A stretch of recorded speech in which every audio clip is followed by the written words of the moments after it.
Praise the Lord सबों को।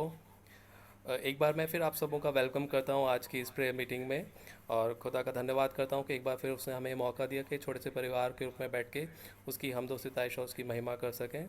धन्यवाद करते हैं सुंदर मौके के लिए कि जूम के ज़रिए एक बार फिर हम लोग सब कनेक्ट हो पा रहे हैं। और आज की सारी मीटिंग को और सारे जो भी यहाँ पे पवित्र वचन बांटा जाता है, गीतों का गाया जाता होता है और जो भी दुआएं की जाती हैं, वो खुदा को पसंद आने वाली बने और उसके हम नेक और पवित्र राह पे चलने वाले बने। अब इस मीटिंग को आगे चलाने के लिए मैं मिसेस सुनीला लाल से रिक्वेस्ट करूंगा कि वो हमारी होस्टिंग व अगुवाई करें। Over to you Sunila. सबको जय मसीह की। आइए हम हमारी आराधना को शुरू करेंगे और मैं बाइबल में से पढ़ूंगी। हे सारी पृथ्वी के लोग, यहोवा का जय जयकार करो, आनंद से यहोवा की आराधना करो, जय जयकार के साथ उसके सम्मुख आओ। निश्चय जानो कि यहोवा ही परमेश्वर है, उसी ने हमको बनाया और हम उसी के हैं। हम उसकी प्रजा और उसकी चढ़ाई की भेड़ें हैं। उसके फाटकों से धन्यवाद और उसके आंगनों में स्तुति करते हुए प्रवेश करो।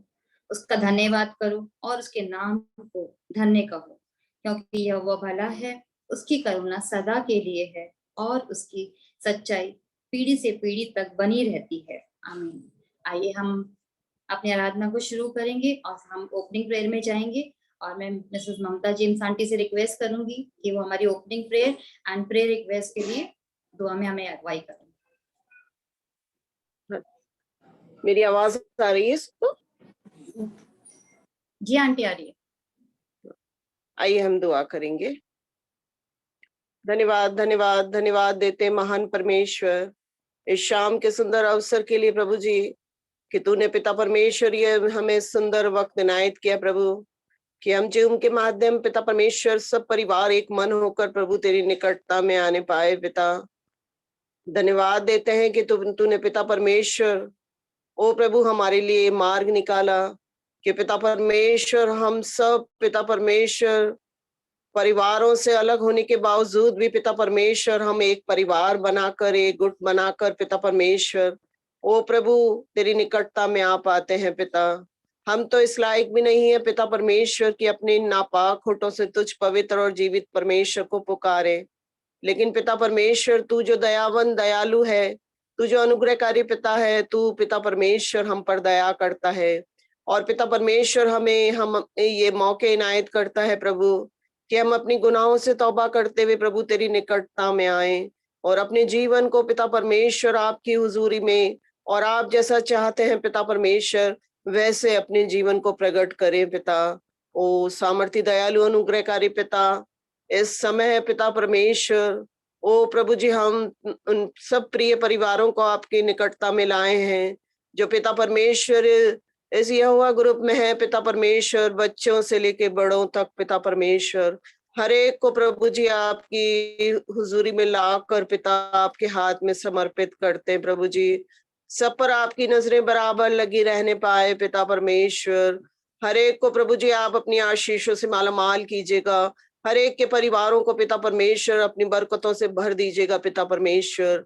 और पिता परमेश्वर यदि परिवारों में कोई प्रकार की घटी कमी या कोई प्रकार की परेशानियां हैं पिता परमेश्वर, उन सब को तू पिता परमेश्वर दूर करना प्रभु, ताकि पिता परमेश्वर ये परिवार पिता परमेश्वर एक विश्वास की नजर से पिता परमेश्वर आपकी तरफ निहारता हुआ प्रभु आपकी हुजूरी में आने पाए। पिता बराबर आप अपनी लौ को अपने जीवनों को पिता आपकी तरफ लगाता हुआ पिता परमेश्वर आपकी निकटता में आए, क्योंकि आपने कहा है पिता परमेश्वर कि मेरे पास थके और बोझ से दबे हुए लोगों मेरे पास आओ, मैं तुम्हें वो आनंद और वो शांति दूंगा जो संसार नहीं दे सकता।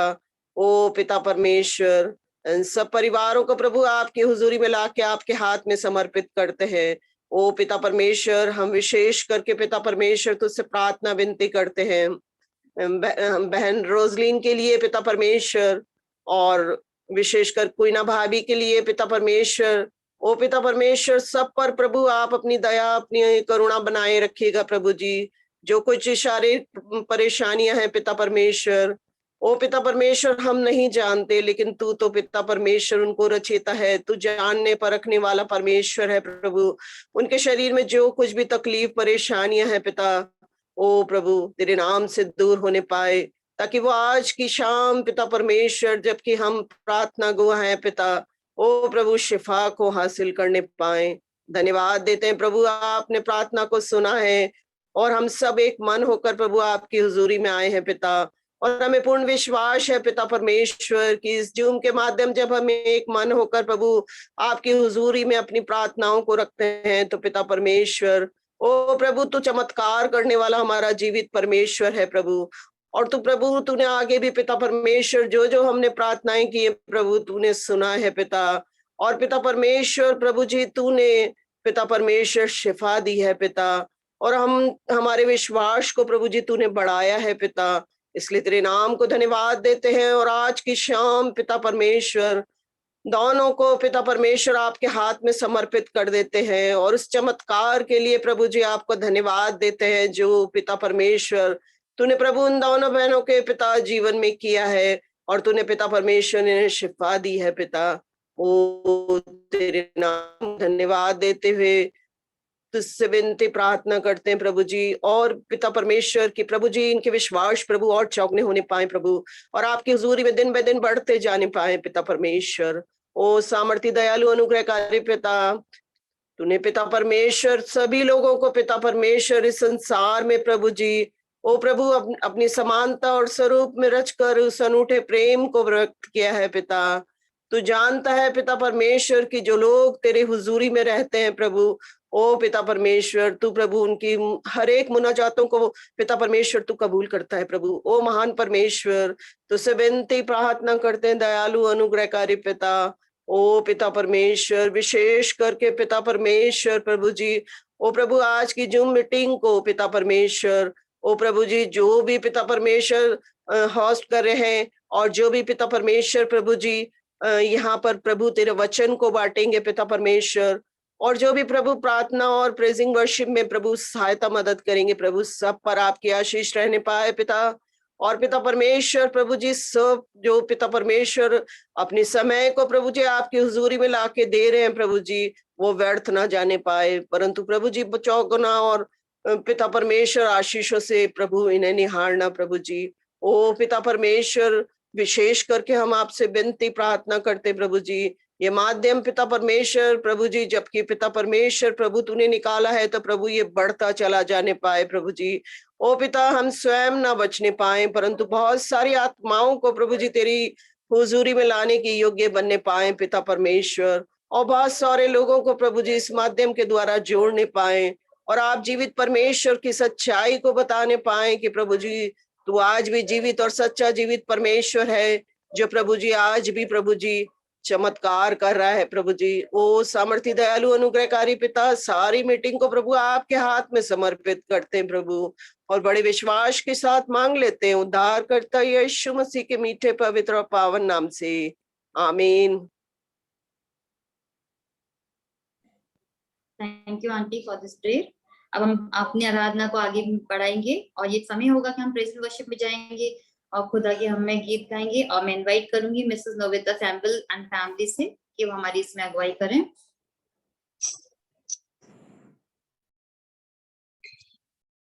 प्रेज द लॉर्ड सबको।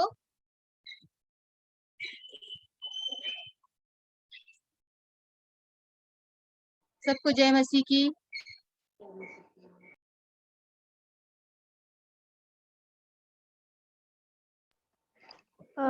मासी एक्चुअली आपकी वीडियो बिल्कुल भी दिखाई नहीं दे रही है। बबल वीडियो ऑन करना पड़ेगा स्पॉटलाइट के लिए। या वीडियो तो ऑन है बट ब्लैक आ रहा है, नेटवर्क प्रॉब्लम की वजह से हो सकता है शायद से। आवाज आ रही है क्या मेरी? आ रही है। आवाज आ रही है, अच्छा। वीडियो नहीं दिख रहा है ना? हाँ मैं मोबाइल से करने की कोशिश कर।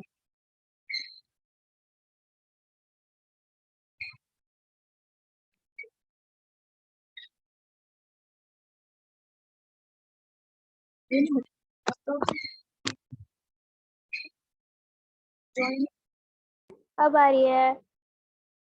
अच्छा आवाज आ रही है क्या? आ रही है। ठीक है, ज्वाइन ऑडियो नहीं करोगे? हम गाएंगे गीत की किताब में से गीत नंबर 344। यीशु तुम्हें, हाँ यीशु तुम्हें बुला रहा है। चलो। यीशु तुम्हें बुला रहा, एक नजर तो मोड़ लो, क्यों ये गुनाह लिए चले, इनको यहीं पे छोड़ दो। रुके जरा तो सोचो तुम, मरने के बाद होगा क्या। रुके जरा तो सोचो तुम, मरने के बाद होगा क्या। मिली तुम्हें जो जिंदगी, प्रभु को उससे दोगे क्या। ले लो तुम जिंदगी नई, नक्शे कदम भी मोड़ दो। यीशु तुम्हें बुला रहा, एक नजर तो मोड़ लो। राहें है जिंदगी की दो, जिस पर सभी को चलना है। राहें है जिंदगी की दो, जिस पर सभी को चलना है।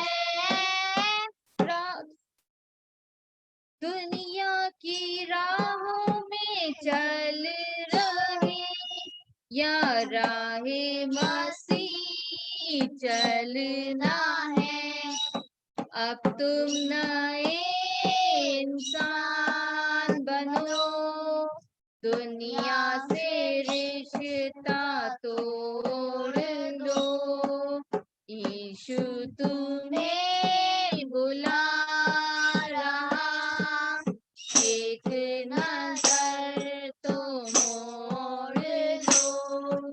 क्यों ये गुनाह लिए चले, उनको यहीं पे छोड़ दो। एक गीत और गाएंगे 528, कृष्ण यीशु दयालु प्रभु। कृष्ण यीशु दयालु प्रभु, तू ही है सृजनहार। हम सब गाते हालेलुया, तू ही है तारनहार, तू ही है तारनहार, तू ही है तारनहार। जन्म तूने जगत में लिया, कंगाल घर में जीवन बिताया। संकट कष्ट तूने उठाया, किया हमारा उद्धार।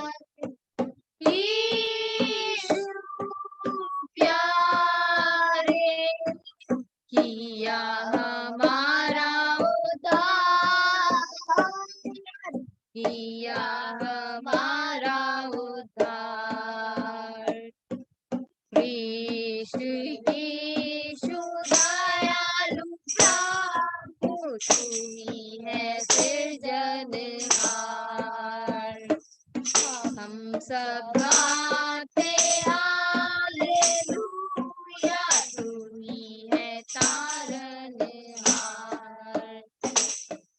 जीवन नैया खतरे में जब थी, आंधियों से जब डगमगाती थी, आज्ञा देकर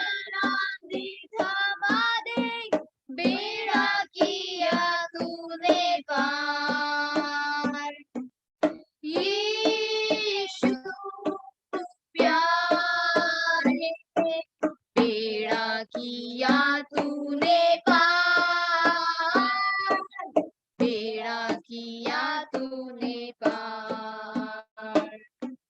कृष्ण यीशु दयालु प्रभु, तू ही है सृजनहार। हम सब गाते हालेलुया, तू ही है तारणहार। जय मसीह की। जय मसीह की। थैंक यू सिस्टर एंड दोनों प्यारे बच्चों को इतनी सुंदर प्रेजेंट वर्शिप के लिए। अब हमारी आराधना में हम आगे बढ़ेंगे और ये समय होगा कि हम प्रभु के वचन में जाएंगे। और मैं वायला आंटी से रिक्वेस्ट करूंगी जो आज प्रभु ने उनको वचन दिया है वो हम सबके बीच में रखें। Over to you aunty. Thank you बेटा। मेरी आवाज आ रही है? जी आंटी आ रही है। हाँ हाँ, सबको जय मसीह की। आज जो मैंने एक विषय लिया है वो एक कॉमन विषय है। हमेशा हम लोग ने कई बार उसके ऊपर अपना मतलब जैसे सरमन भी सुना है, बहुत से हमारे टीचर्स आते हैं उनसे भी सुना है। और वो वचन हमको मिलता है मत्ती रचित सुसमाचार उसका 26 अध्याय और उसके 40 वर्स मतलब 40 आयत में पढ़ना चाहूंगी, जहां इस प्रकार लिखा है, फिर उसने चेलों के पास आकर उन्हें सोते पाया और पतरस से कहा, क्या तुम मेरे साथ एक घड़ी भी न जाग सके? जागते रहो और प्रार्थना करते रहो कि तुम परीक्षा में ना पड़ो।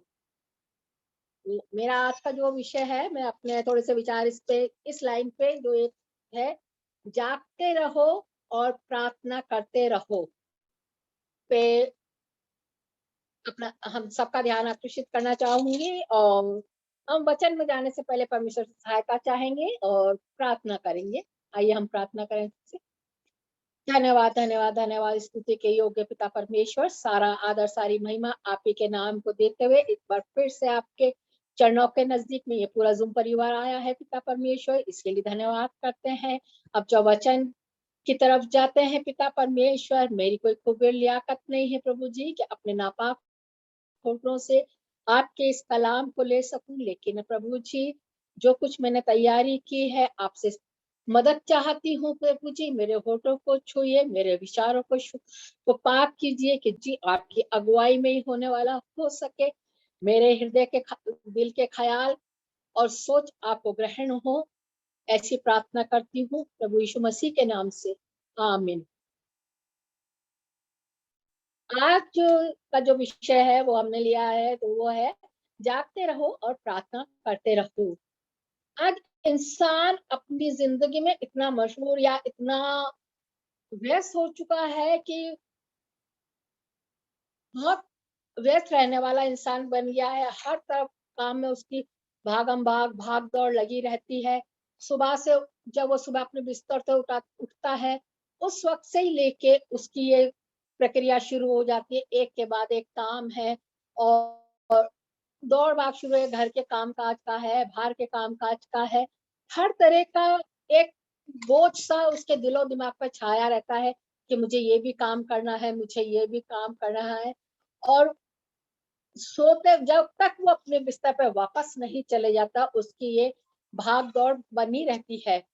और जब वो बिस्तर पे चला जाता है तो उसको लगता हो आज तो मैंने अपने दिन भर के सारे काम कर लिए हैं और मेरी जो आज की भाग दौड़ है वो पूरी हो गई है और अब मैं चैन से सो सकता हूँ। वो इतना व्यस्त रहता है, इतना व्यस्त रहता है कि उसको सिवाय अपने इस दुनियादारी के और किसी चीज का ख्याल ही नहीं रहता है। और इसी भाग दौड़ में सुबह उठेंगे, अपने घर के काम है, फिर नौकरी जाना है, नौकरी पर जाएंगे और नौकरी से लौटते में फिर अपने घर के काम कर लेंगे, करते हुए आएंगे, घर पे आएंगे, एक थकन सी महसूस होगी, खाना खाया, अपने बिस्तर पर चलेंगे। इस सब भाग दौड़ के बीच में एक बहुत ही जरूरी काम जो होता है वो इंसान अक्सर भूल जाता है। और पता है वो काम क्या होता है? वो होता है हमारी दुआबंदी का समय। इतने मशहूर हो जाते हैं, हम इतने व्यस्त अपने आप को कर लेते हैं कि हमें पता ही नहीं रहता है कि हमको दुआ के लिए भी समय निकालना रहता है। और हम हमारे सारे कामों को समय पे करने की कोशिश करते हैं कि ऑफिस जाना है, ड्यूटी जाना है, कॉलेज जाना है, तो सारे कामों को हम समय पे करने की कोशिश करते हैं और समय पे जाना भी चाहते हैं। और कोशिश यही करते हैं कि जो भी आज की हमारी दिनचर्या के काम है उनको हम समय पे करें। लेकिन इन सब भाग दौड़ के बीच में हम अपने फिर उसी कार्य को जो हमें सबसे पहले और सबसे जरूरी हमारी जिंदगी का काम है, उसको फिर हम भूल जाते हैं या निग्लेक्ट कर देते हैं। वो है हमारा प्रार्थना का जीवन। हम ये सोचते हैं कि चलो शाम को प्रेयर कर लेंगे, दुआ बंदी कर लेंगे, अभी तो सुबह की भागदौड़ में है, कहाँ किसके पास इतना टाइम है कि दुआ में बैठे या बाइबल को पढ़ें या करें। उस वक्त तो ऐसा लगता है अरे 5 मिनट अगर हमने दुआ में लगा दिए तो हो सकता है 5 मिनट में हम कुछ और अपने दूसरे काम भी कर लें। ऐसा हम अपने कभी कभी हम सोचने लगते हैं और सोचते अभी तो चलते हैं, बाद में आके हम दुआ कर लेंगे। लेकिन और इसी तरीके से जो शैतान है हमारे दिलों में ये बात डालता रहता है कि थोड़ी देर और रुक जाओ दुआबंदी से, थोड़ी देर और आगे निकल दूसरे काम कर लो। और इन्हीं कामों के बीच बीच में हम अपने इस दुआ के जीवन को भूल जाते हैं। और लेकिन इस भाग दौड़ में, ये सारी भाग दौड़ में शैतान पूरी तरह से इसी उसमें लगा रहता है, इसी कोशिश में लगा रहता है कि हमें दुआ बंदी से वो जितनी दूर रखना चाहे उतनी दूर रखे। वो नहीं चाहता कि हम सुबह उठते ही पहला स्थान परमेश्वर को दें या दुआ बंदगी करें या दुआ में अपना बैठे। वो यही चाहता है कि जहां तक को हम अपने आप को दुनियादारी में व्यस्त रखें और दुनियावी कामों में हम चलते रहें। वो पूरा हफ्ता हम अपने कामों में व्यस्त रहते हैं, अपने कामों को करते हैं, समय पे अपने कामों को करने की कोशिश करते हैं, ऑफिस समय पे जाते हैं, सब कुछ करते हैं। लेकिन एक और ऐसा काम है और एक और ऐसी जगह है जहाँ हम समय में पहुंचने में कोई इंटरेस्ट नहीं रखते। वो रहता है हमारा चर्च या दुआ बंदी। संडे के दिन जब आता है, हफ्ते भर की दौड़ भाग के बाद, तो ऐसा लगता है कि अरे चलो आज तो संडे है, अगर 8:30 का चर्च है तो 9 बजे चले जाएंगे, 9:45 10 बजे। अगर आप देखें और आप सोचे, आपने अक्सर देखा होगा कि जब हमारे चर्च शुरू होते हैं ना, तो बहुत कम लोग उसमें होते हैं। जिस वक्त वर्शिप शुरू स्टार्ट ही होती है, बहुत कम लोग होंगे, गिनती के बहुत ही कम ऐसे लोग होंगे जो चर्च में समय से पहले जाके बैठ के दुआ बंदी करते हैं कि परमेश्वर आज की सभा के आप हादी होना या ऐसा होना। वो बहुत से लोग तो आधा चर्च खत्म हो जाता है तब आते हैं चर्चेस में। ये सब उनकी तरफ से नहीं, ये शैतान की तरफ की एक योजना होती है हमको परमेश्वर के वचन से दूर रखने की। वो नहीं चाहता है कि हम समय पे अपने चर्च में जाएं, अपना समय परमेश्वर को दें और दुआ करें या दुआ बंदगी में बैठे। जब भी आपने अक्सर देखा होगा या हम अक्सर देखते हैं कि जब भी हम ये सोचेंगे कि अब हम चलो अब दुआ करने के लिए बैठते हैं या दुआ करते हैं, तो कुछ ना कुछ ऐसी रुकावट को हमारे बीच हमारे लिए ला देता है कि हमको अपने समय को टालना पड़ता है। या हम सोचते हैं कि चलो अभी तो ये काम याद आ गया, इस काम को कर लेते हैं, बाद में दुआ बंदगी कर लेंगे। और ऐसे करते करते हम अपनी दुआ के समय को कम करते जाते हैं और दुनियादारी का समय हमारा आगे बढ़ता जाता है। शैतान को पता है, शैतान बहुत चालाक है, वो बड़ी चालाकी से हमारे समय को यूटिलाइज कर लेता है। और वो यही चाहता है कि हम जितना ज्यादा हो सके परमेश्वर से दूर है। उसे पता है हम रेगुलर चर्च जाएंगे, रेगुलर दुआ बंदगी में बैठेंगे और प्रार्थना करेंगे तो हमारा जीवन बदल जाएगा। क्योंकि जब हम रेगुलर प्रार्थना करेंगे, दुआ बंदगी में करेंगे, तो हम दुनिया से कटते जाएंगे और परमेश्वर की नजदीकी में आगे बढ़ते जाएंगे। और शैतान को ये बिल्कुल भी नहीं भाता है। वो बिल्कुल यही कोशिश में रहता है कि इनको जितना हो सके दुआ बंदगी से या चर्च जाने से अलग करे। बहुत से ऐसे लोगों को देखा है जो कभी चर्च जाना पसंद ही नहीं करते। उनकी आत्माएं, उनका जीवन सोया हुआ है। वो कहते हैं कि हम तो घर में दुआ बंदगी कर लेते हैं, यही बहुत है। हाँ, बहुत अच्छी बात है। हम अपने घरों में, अभी जब लॉकडाउन चले तो लोगों ने अपने घरों में पर दुआएं की हैं। सब अपने घरों में, परिवारों में दुआ करते थे।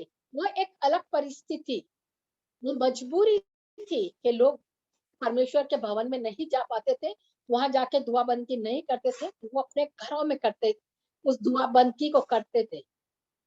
लेकिन वचन भी कहता है कि जब जब तुम परमेश्वर के आगमन को निकट देखो, समय को निकट आता देखो, तो दुआ इकट्ठे होना मत छोड़ना। ये पर समय निकट आना क्या है, ये परमेश्वर का द्वितीय आगमन के बारे में बताता है। परमेश्वर जब आएगा तो संगति करना मत छोड़ो, यानी कि आपस में मिलो, बैठो, दुआ बंदगी करो। और दुआ बंदगी के द्वारा ही हम अपने जीवन को आगे बढ़ा सकते हैं, क्योंकि जो हालात इन दिनों में है और जो परिस्थितियां दिन प्रतिदिन बदलती जा रही हैं, उसमें हमारा दुआ का जीवन बहुत जरूरी है। हम संसार में रहते हैं, संसार की बहुत से ऐसे काम है जो हमको करने पड़ते हैं, लेकिन फिर भी हमें अपने जीवन में पहली प्राथमिकता प्रार्थना को और दुआ को देनी चाहिए। और आज का जो विषय मैंने चुना था वो यही चुना था कि जागते रहो और प्रार्थना करते रहो। जागते रहो मतलब एक बार ऐसा नहीं है कि जाग गए, दुआ कर ली, खत्म। नहीं, जागते रहो, हर समय जागते रहना है, चौकन्ने रहना है। अपने आसपास का क्या चल रहा है हमें उसको देखना है, और उसके साथ साथ उन परिस्थितियों के लिए निरंतर दुआ करते रहना है।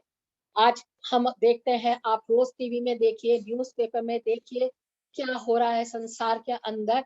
तो परिस्थितियां बड़ी तेजी से बदल रही हैं, और भविष्य जो वचन के अंदर बातें लिखी हैं कि ऐसा ऐसा अंतिम समय में होगा, वो सब धीरे धीरे पूरा होता जा रहा है। तो हमें और भी ज्यादा दुआ प्रार्थना में लगे रहना है और जागते हुए प्रार्थना करते रहना है। एक तो होता है जागते हुए प्रार्थना, जागते रहो और प्रार्थना करते रहो, और एक है प्रार्थना करते रहो। दोनों में थोड़ा सा अंतर है। जब दुनियादारी, दुनिया की चीजें ये हमारी जिंदगी में पहला स्थान ले लेती हैं, और दुआ को हम दूसरे दर्जे में रख देते हैं, तो ये हमारी जागते रहने वाली दुआ नहीं होती।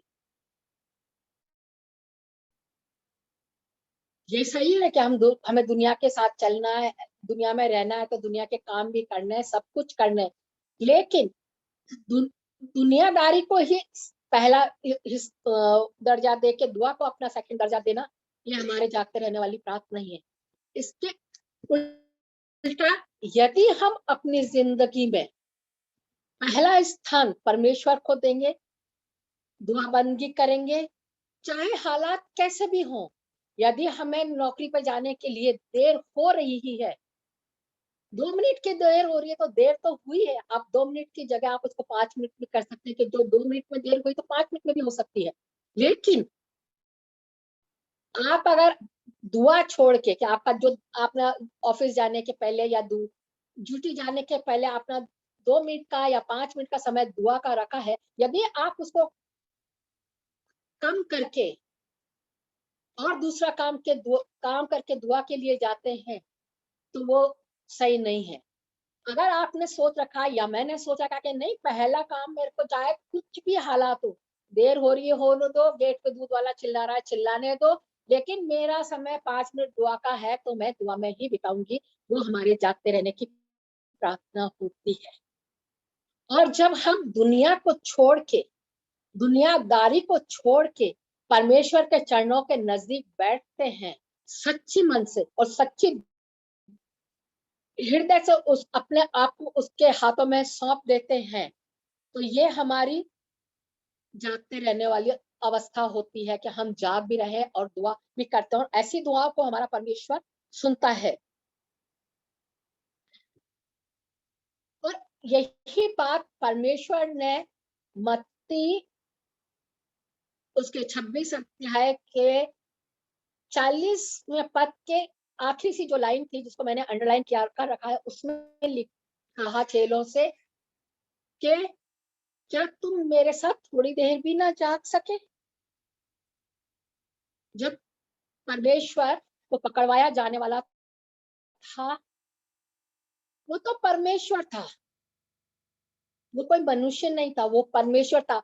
उसको सब पता था कि मेरे साथ क्या होने वाला है, क्या नहीं होने वाला है, क्योंकि हम वचन में पढ़ते हैं, यूहन्ना में लिखा है कि आदि में वचन था, वचन परमेश्वर के साथ था और वचन ही परमेश्वर था।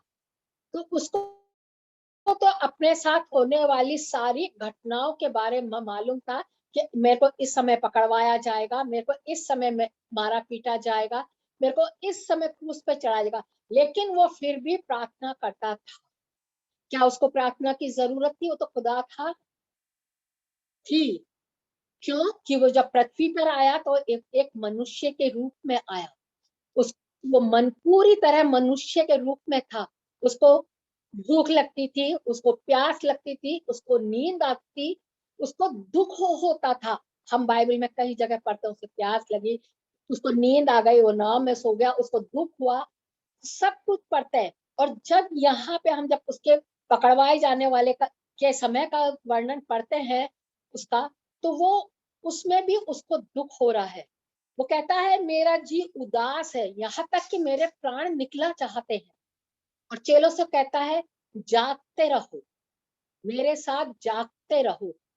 हम मनुष्य, हम इंसान इस बात को बहुत अच्छी तरह से जानते हैं कि जब हम पे दुख परेशानी आती है या हम तकलीफ में होते हैं, तो हमारी ये कोशिश होती है कि कोई हमारे साथ खड़ा रहे, हमें तसल्ली दे, हमें सहारा दे। इसलिए उसने चेलों से भी कहा कि जागते रहो, मेरे साथ जागते रहो। लेकिन जब वो दुआ करने आगे गया और परमेश्वर से क्या दुआ करी, ये हम सब जानते हैं कि उसने दुआ करी। और जब वो वापस आया तो चेलों को सोते पाया। ऐसा एक बार नहीं, 3 बार हुआ। वो दुआ करने गया, वापस आया, चेलों को सोते पाया, फिर वो दुआ करने गया, फिर वापस आया, फिर चेलों को सोते पाया। ऐसा 3 बार हुआ। तब उसने आखिर में कहा कि अब तुम सोते और विश्राम करते रहो, देखो मेरा समय आ गया है और मेरा पकड़वाने वाला नजदीक ही है। परमेश्वर का कौन सा समय आ गया था? वो समय जिसके लिए वो इस पृथ्वी पर आया था, और जिस कार्य को करने के लिए परमेश्वर खुदा ने उसको इंसान के रूप में इस पृथ्वी पे भेजा था, हमारे गुनाहों का कफारा देने के लिए, उस कार्य को वो करने के लिए इस पृथ्वी पर आया था। और वो कार्य उसका उस पकड़वाए जाने के साथ ही आरंभ होने वाला था। आपको एक बात पता है कि जब इंसान ने पहला पाप किया तो वो कहाँ था? वो एक बगीचे में था, बाग में, अदन की वाटिका में था। और जब प्रभु यीशु मसीह ने अपना काम शुरू किया, उस पाप को जो अदन की वाटिका में होता, उसका कफारा देने के लिए, मनुष्य को पाप से छुड़ाने के लिए आया, तो उसने अपना काम कहाँ से शुरू किया? वो भी एक बाग था, गैतसमनी का बाग था। और उसको गैतसमनी के बाग से ही पकड़वाया गया। जब वो प्रार्थना करके गैतसमनी के बाग से निकला था, तो वहां उसको उसके एक चेले ने, जिसको हम सब जानते हैं, यहूदा इस्करियोती, उसने उसको पकड़वाने का काम किया था। चंद चांदी के सिक्कों में उसने उस खुदावन की कीमत लगाई थी। चंद चांदी के सिक्के उसने लगाए, पर हमारे खुदा की कीमत लगाई। उस खुदावन की जिसने सारी कायनात को बनाया, तो सारी कायनात का मालिक था, उस खुदावन की कीमत उसने सिर्फ 3 चांदी के सिक्के लगाई थी। और करिए एक अलग विषय है, और हमारा विषय है जागते और प्रार्थना करते रहो।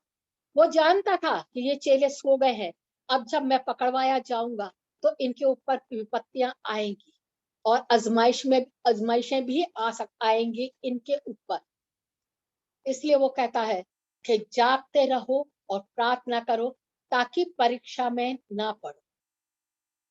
यदि हम अपने जागते रहेंगे और प्रार्थना करते रहेंगे तो हम ऐसी बहुत सी आजमाइशों से जो जाने अनजाने हमारे पास आ जाती हैं, हम उनसे अपने आप को बचा के रख सकते हैं। और कई बार ऐसा होता है कि हम परमेश्वर प्रार्थना का हमारा जीवन हम जीना चाहते हैं, लेकिन बहुत सी ऐसी परिस्थितियां हो जाती हैं जिसमें कि हम अपने प्रार्थना के जीवन में कमजोर पड़ जाते हैं, और प्रार्थना का जीवन धीरे धीरे हमारा कमजोर पड़ने लगता है। उसके लिए लिखा है कि आत्मा तो तैयार है लेकिन शरीर कमजोर है। ये कब होता है? कि जब कभी हम थकावट महसूस करते हैं और ऐसा लगता, जो हमारे अंदर से तो आवाज आती रहती है कि हमें प्रार्थना करनी है, हमें प्रार्थना करनी चाहिए, अब हो गया है, लेकिन ऐसा लगता है वो बहुत थकन हो रही है, अब तो थकावट के मारे बैठना भी मुश्किल हो रहा है। ऐसे समय में हमारी आत्मा अंदर से आवाज देती है, लेकिन हमारा शरीर हमारा साथ नहीं देता, जैसा चेलों के साथ हुआ कि चेले परमेश्वर के साथ तो रहना चाहते थे, लेकिन उनका शरीर उनका साथ नहीं दे रहा था। उनकी नींद उनके ऊपर हावी हो रही थी और वो परमेश्वर के साथ रहते हुए भी सो रहे थे। कई बार क्या होता है कि जैसे हमने अपना कोई शेड्यूल बना रखा है कि हमको शाम को दुआ करनी है या प्रार्थना करनी है, तो कुछ ऐसी बातें हो जाती हैं कि हम अपना समय आगे खसकाना पड़ता है, या तो उस वक्त कोई हमारे ऐसे मेहमान आ जाएंगे, या कुछ जगह, या कभी कभी क्या होता है कि हम अपनी दुआ में बड़े तन तन मन से हम प्रेजेंट वर्शिप कर रहे हैं, और दुआ कोई अगर हम वचन दे रहा है, उस वचन को सुन रहे, अचानक फोन की घंटी बज जाती है हमारे मोबाइल की, और हम क्या करते हैं पता है? उस समय पहला स्थान परमेश्वर को नहीं देते, हम उस वक्त पहला स्थान उस फोन को दे देते हैं। हम उसको बंद करके एक साइड में नहीं रख देते, या कुछ और नहीं कर देते हैं, उसको होल्ड नहीं कर देते हैं, हम सीधा फोन उठा के बाहर चले जाते हैं और बाहर जाके जो कुछ भी है बातचीत करके आके वापस बैठते, तो हमारे दिमाग में वो सब चलता रहता है जो हमने फोन पे बातें की। या कभी ऐसा होता है कि कोई हमारे घर आ जाता है, या कोई मेहमान ऐसी दुआ के वक्त आते हैं, जब हम दुआ कर रहे होते हैं तो हम अपनी, कई बार ऐसा करते हैं, हम अपनी दुआ को बंद कर देते हैं और उनके साथ लग जाते हैं, भला वो जिस भी मकसद से है उसमें। ऐसा नहीं होना चाहिए। अगर हमें जागते और प्रार्थना करते करते रहना है, हमें अपनी प्रार्थना को जागते रहने वाली प्रार्थना बनानी है, तो हमें इन चीजों को छोड़ना पड़ेगा। होता है कई बार, बहुत से ऐसा आ जाते हैं, आप उनको भी कहिए कि आप हमारे साथ दुआ में शामिल हो जाइए, आप हमारे साथ बैठिए, अभी हमारा दुआ का वक्त है, हम दुआ का, जब हमारी दुआ खत्म हो जाएगी तो हम आप जो भी आप जिस इरादे से आए हैं या मिलने आए हैं, हम आपके साथ बैठेंगे, बातचीत करेंगे, फिर पूरा समय है। फोन या कुछ ऐसी घटना भी होती है तो आप फोन को भी हम होल्ड पे कर सकते हैं, या देख के, या बाद में कॉल बैक का वो करके हम ऐसे कर सकते हैं। लेकिन हमें अपनी प्रार्थना में ये सब है ना, या जो ये रुकावटें पैदा करता है ना, ये शैतान का काम होता है। वो रुकावटें पैदा करता है हमारे लिए कि हम अपनी दुआ को, जब आप देखिए अक्सर ऐसा होता है कि आप तन मन से जब दुआ करेंगे ना, तो कुछ ना कुछ फुसफुस फुसफुस या कुछ ऐसा होगा कि आपका ध्यान उस दुआ की तरफ से हटाने की वो शैतान पुरजोर कोशिश करेगा, और ऐसे में कई बार वो सफल भी हो जाता है, और कई बार वो उसको, जब हम सच्चे मन से दुआ करते हैं तो उसको मुंह की खानी पड़ती है, क्योंकि हम अपनी दुआ को छोड़ते नहीं हैं। तो वो सोचता है कि अरे मैंने तो इनके ऊपर अपना वार चलाया, लेकिन ये तो नहीं चला मेरा। और इसी तरह हमारा प्रार्थना हमारा वो बल है या वो ढाल है जो हमें सारी विपत्तियों से, आजमाइशों से और परेशानियों से बचाती है। परमेश्वर चाहते हैं हम निरंतर प्रार्थना में लगे रहें और प्रार्थना को करते रहे ताकि आजमाइश में ना पड़े। जब हमारा इसका प्रार्थना का जीवन कमजोर पड़ने लगता है और प्रार्थना हमारे जीवन से हटने लगती है तो आजमाइश हमारे जीवन में आना शुरू हो जाती है और फिर कई बार ऐसा होता है हमें पता भी नहीं पड़ता है कि हम किस आजमाइश में पड़ गए और परीक्षा में हम गिर जाते हैं और हमारा पूरा जीवन जो आप होता है वो मिट जाता है और शैतान इससे बहुत खुश होता है कि चलो एक को तो मैंने अपने कब्जे में कर लिया है।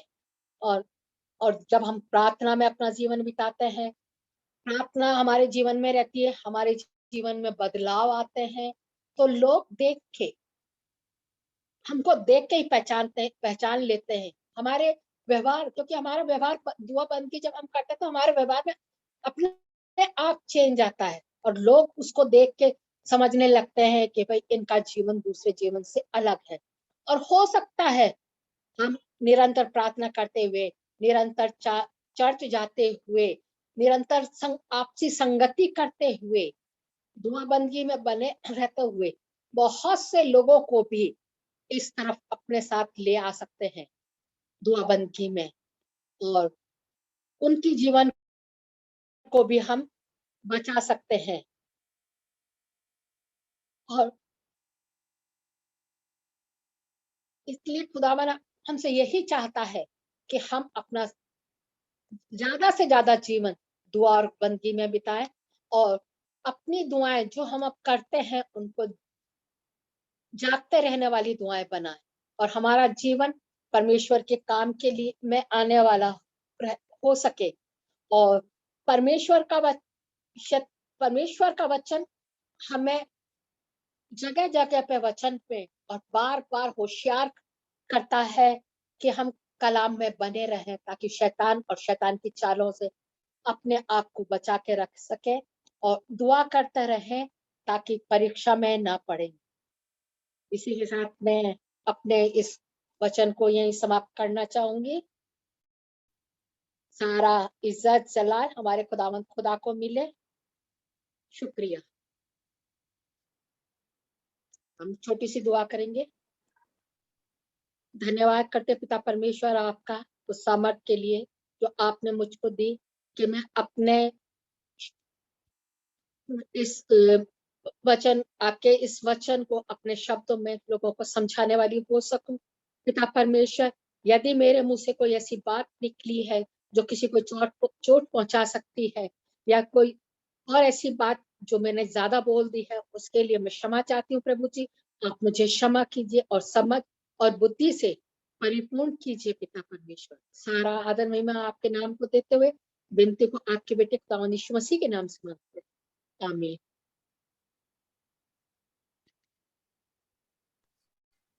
Thank you aunty. सच्ची में आंटी ने जैसे हमको समझाया है, हमको जागते रहना, प्रार्थना में बने रहना है, ये बहुत जरूरी है हमारे जीवन के लिए। हमको पूरे टाइम दुआ में सच्ची में लगे रहना है। सुबह उठते ही हमको अब दुआ अपने बिस्तर पे करनी चाहिए और रात को भी हमको धन्यवाद देना चाहिए पूरे दिन भर के लिए। Thank you aunty. खुदा आपको अपने काम आंटी और इस्तेमाल करे। Thank you for such a wonderful sermon aunty. अब हम अपनी आराधना में आखिरी में जाएंगे और ये समय होगा कि हम अपनी आराधना की अंतिम प्रेयर में जाते हुए मैं मिसेस अंतिशा एल्बर्ट से रिक्वेस्ट करूंगी कि इसमें हमारी अगुवाई करे और प्रभु की प्रार्थना के साथ उसको हम खत्म करेंगे।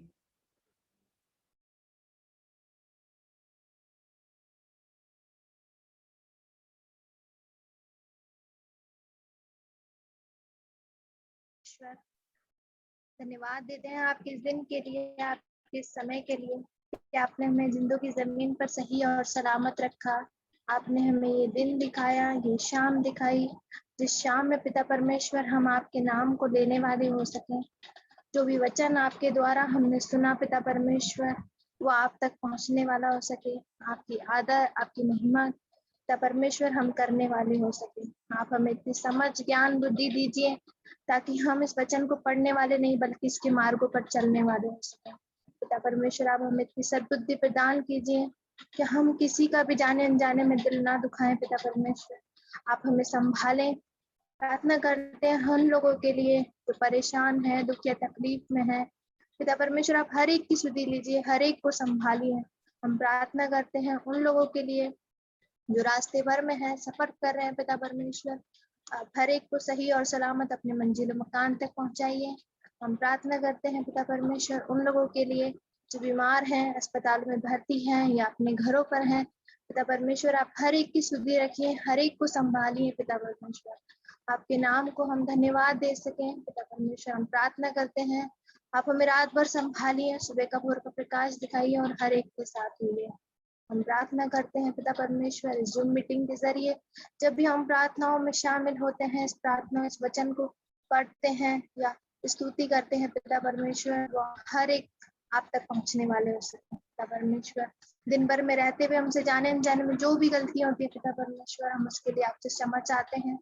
आप हमारे साथ भी अपनी अगुवाई हमारे साथ रखिए। पिता परमेश्वर प्रार्थना करते हैं कि जो भी हमने इस वचन को पढ़ा है, पिता परमेश्वर हम इसको सुनकर बल्कि इसको अपने मन में उतारने वाले हो सके। पिता परमेश्वर हम प्रार्थना करते हैं पिता परमेश्वर आप एक को उठाते हैं पिता परमेश्वर लेकिन सुलाते किसी को नहीं। पिता बाप आप हर एक को संभालना। पिता परमेश्वर जो भी बीमारी है, हर एक मुश्किल है, परमेश्वर आप सबसे बचाना।